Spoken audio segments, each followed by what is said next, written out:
So what type of heading is that? Saving a few dollars is hurting my business. Well, surely, Jason, that can't be right. Surely saving a few dollars here and a few dollars there is actually going to be good for my business. Well, in many respects, it's right, but it's also very wrong. Let me explain to you right now how trying to save a few small dollars right now is actually a massive disservice to your business.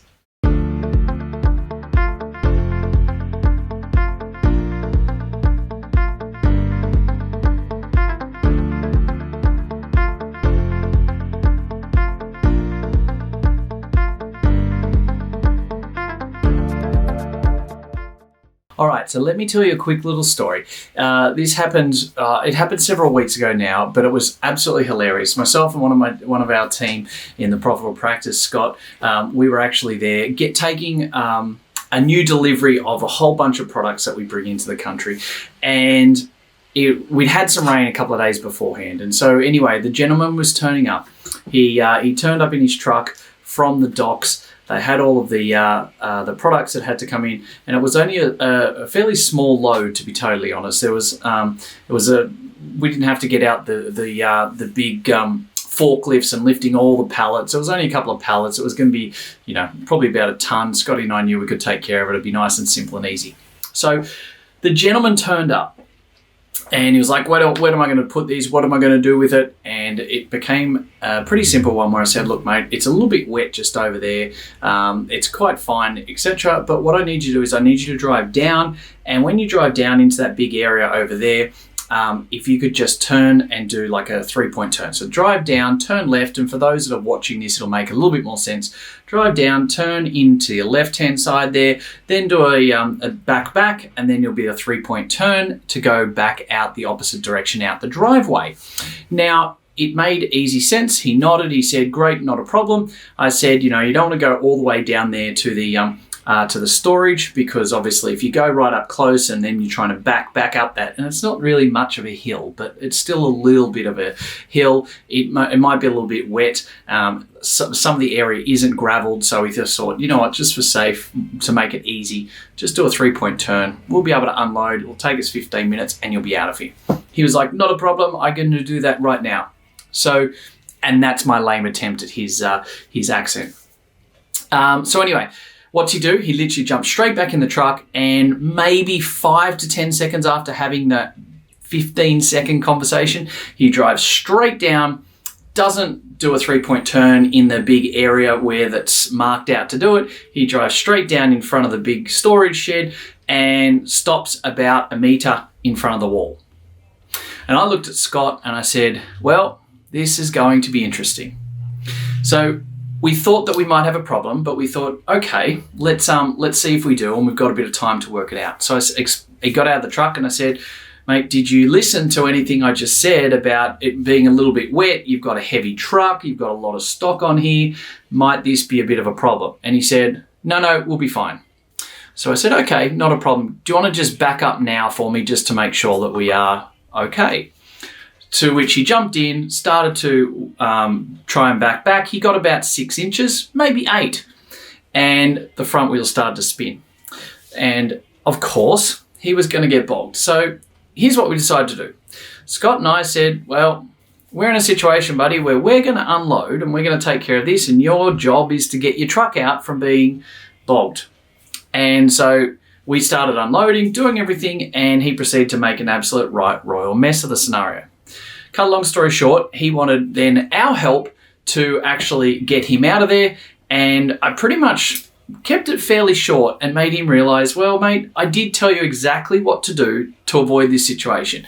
15 seconds later, if that, you decided to ignore me and drive straight down for the better judgment that you felt you had, and as a net result, you bogged. So, the moral of the story is not to be in a situation where you listen to clear instructions. I mean, that's a totally another podcast we could do. But here's the thing. The biggest challenge that we had right then was the fact that he didn't know what to do and what to get out of trouble with. So we were forced to go and get different parts of wood and bricks and try and actually put those down because, like I said, we were off the gravel area. He wasn't able to get a lot of traction. He started digging himself more into trouble. We started to obviously trying to do everything we possibly could to help him out. My Mercedes is not going to be able to pull out a truck in that situation, so it's not going to help either. So he started making it worse and worse. Scott and I had finished doing all the unloading. We spent, 10 or 15 minutes helping him and trying to help him. But the fact of the matter is this. It was a very simple solution. I explained to him that he would have to get pulled out of there via something like a tow truck. He didn't want to spend the money. He said his boss wouldn't do it at the docks at Sydney, at the ports at Botany, at Mascot there, sorry. And so he rang his boss. His boss like, I'm not spending that. Now, I know one of the local tow trucks. I rang him and said, hey, no worries, could we do the following? He said he'd be 15 minutes away. It'd cost $160. As a quick little favour, just rip up the road, grab the truck, pull it out, $160. 15 minutes later, he's on his way back, an hour and 15 minutes back to Mascot, and everyone would be happy, and off they went from there. So what ended up happening was the boss refused to spend $160. And that goes to the whole crux of this podcast, is the fact that by him not spending $160, which is chump change for a big freight forwarding company, from a mistake that was theirs, he knew it was their problem. The driver acknowledged that he was ignorant and just completely didn't listen. So as a net result, it's their problem to solve, but they refused to spend a handful of dollars. And as a net result, the guy was actually there for 3.5 hours. So what he presented to do was try and keep in complete futile circumstances, spinning the wheels, turning the wheels, doing this, doing that. Scott and I probably spent another 10 or 15 minutes with him, probably a good half an hour in total, to which I said to Scott, we've got other things to do. We've got so much that we need to get done. We're not wasting any more time, because half an hour of our time is worth a lot of time, a lot of money. And if they don't want to wait 15 minutes, spend $160 and get themselves out of their mess, then that's their own problem. So they accepted the fact that there's nothing more that we could do. They were grateful that we tried to help them out, and they proceeded to wait 3.5 hours for the gentleman to actually work out how to somehow get out of that.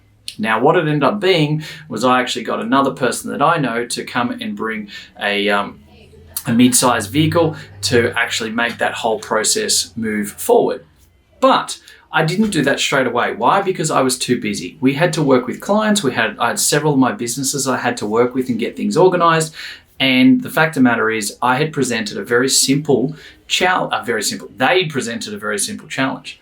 I had presented a very simple solution, which involved the fact of they could spend $160 and 15 minutes, they'd be out of trouble, on their way, and everything moved forward from there. Now, here's the challenge. The challenge that we always get is we always believe in our businesses, and health and medical businesses we always do this, right? And you're probably sitting there going, I know where Jace is going here. We always do this and believe that, well, it's only going to take us 10 minutes. I'll quickly do it now. But let me ask you this. How many times have you found yourself doing that 5-minute task that turns into 10, or doing, 5 or 6 10-minute tasks every day, and if you actually stop and think about it, you've actually lost an hour, or you've lost 2 hours. And when we do this with business owners, the vast majority of time, we can find literally within about 10 or 15 minutes of working like this, we can find at least 60 to 90 minutes every single day in their diary. So if we're finding 90 minutes a day as a business owner, you're literally in a situation where we're finding 6 or 8 hours a week that you've now bought back.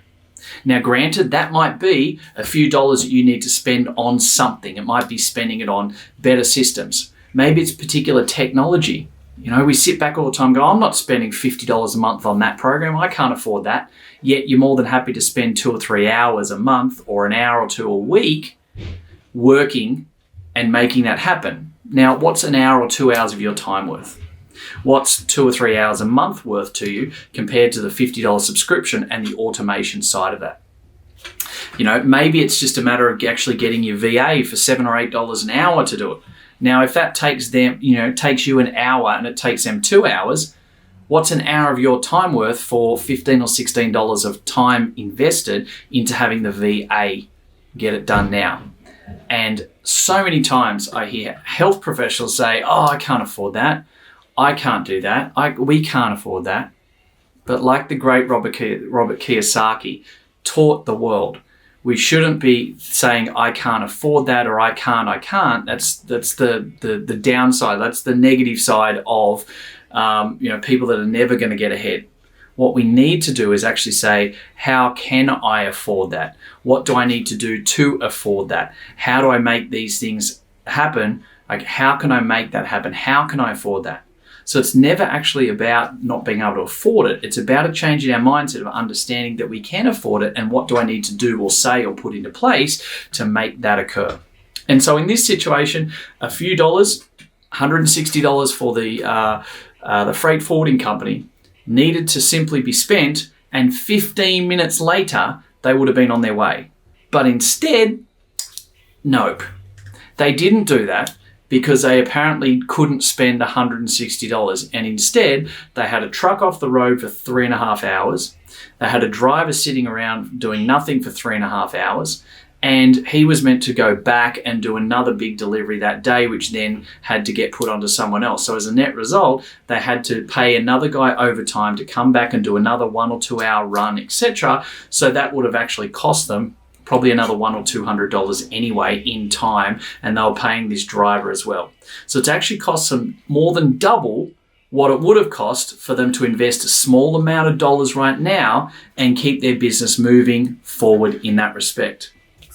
So how many times could you look at your own business today, tomorrow, this week, and know that you've tried to save a few dollars here and there, and as a net result, you've actually stopped it from growing. You've actually been the handbrake to stop the next bit of momentum or growth happening as a net result. And we do it all the time. Fundamentally, we do it all the time as business owners, and I'm asking you to please stop it. I'm asking you to understand that rather than saying you can't afford it right now, absolutely you can. It's a matter of maybe changing things around to make it happen, to make you be able to afford it. But that's the mindset that you need to go from being a good business owner to a great business owner. And guys like Robert Kiyosaki teach this globally and have done for many years. So let's not say we can't afford it. Let's actually say, I need to be able to do this. How can I make this occur? How can I afford that? And make sure you realize that those few dollars now, they are only a few dollars, whether it's $160 for a quick tow truck or whether it's $20 to get a team member to do it rather than yourself and buy back that time. By you trying to save those few dollars right now, that is the worst thing you can possibly do. Okay, I know of a colleague of mine, was an ex-client of mine, has just decided that she and her business are going to try and save $250 a month on their bookkeeper because we've got a bit of a pandemic health crisis on at the moment, and they're going to save that, and she's going to do the bookkeeping because they can't afford it. Well, absolutely they can afford it, right? But it's the fact of, it's the wrong mentality of a business owner that's stalling their own growth.